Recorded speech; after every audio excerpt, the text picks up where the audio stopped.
For over half a century, the global economy has run on a single operating system. It's unseen, but everywhere.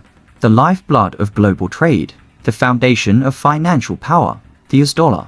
But beneath the surface of this established order, a parallel network is being woven. Silently, Strategically, China's central bank has been building a vast web of currency swap agreements, connecting dozens of countries. Trillions of dollars in global trade are no longer settled in dollars, but in renminbi. These are not isolated deals. They are the digital Silk Roads of a new financial era. and this network finds fertile ground in the cracks of the old system.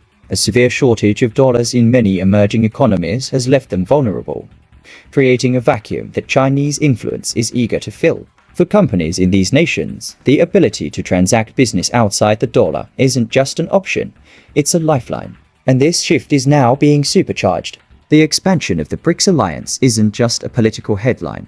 It's a vehicle for de-risking from the Western banking system, a formal declaration of intent to build an alternative. What we are witnessing is not a loud revolution, but a quiet, methodical restructuring of global power.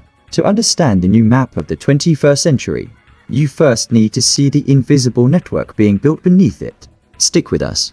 So, how exactly is this new financial architecture being built? It happens in layers. The first layer is the plumbing, the currency swap lines. Think of them as financial backdoors between central banks. If a country like Argentina needs to trade with China, but lacks its dollars, this agreement allows it to access renminbi directly from China's central bank, completely bypassing the Western-led SWIFT system and the US Federal Reserve. It's a bilateral bridge built over the old global infrastructure. But why the sudden urge to build these bridges? Because for many nations, the dollar is no longer just a neutral tool for trade. It has been weaponized. The use of financial sanctions, freezing assets, and cutting countries off from the SWIFT system has shown the world that access to the dollar is not a right, but a privilege granted by Washington. For nations seeking strategic autonomy, de-risking from this system is not a choice. It is an existential necessity. This is creating a two-tier global economy.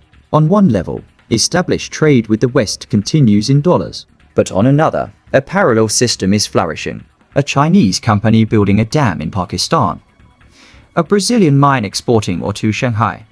A Russian oil tanker heading to India. All of these transactions can now happen entirely outside the dollar's orbit. It's a quiet but massive rerouting of global commerce. And the BRICS expansion is where this movement goes from an informal network to a formal institution. The goal is no longer just to trade with each other in local currencies. It's to create the foundational pillars of a genuine alternative. A new development bank to rival the IMF and World Bank. A shared payment system, and even discussions of a common reserve asset. They aren't just building a bypass, they are building a destination. So, does this mean the US dollar is about to be replaced overnight? No. The dollar's dominance is deeply entrenched, not just in central bank reserves, but in the private sector, in corporate debt, and in the collective psychology of the market. The world isn't ready to abandon it. But that's the wrong question to ask. This isn't a simple replacement. It's fragmentation. The era of a single, undisputed global financial system is ending.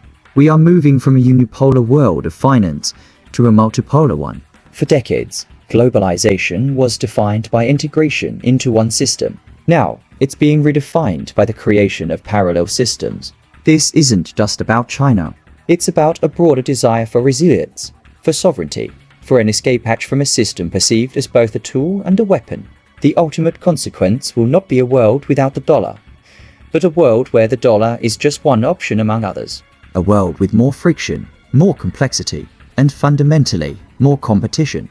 The tectonic plates of global power are shifting, and the financial tremors are just the first sign. What will this new multipolar financial world look like in 2030?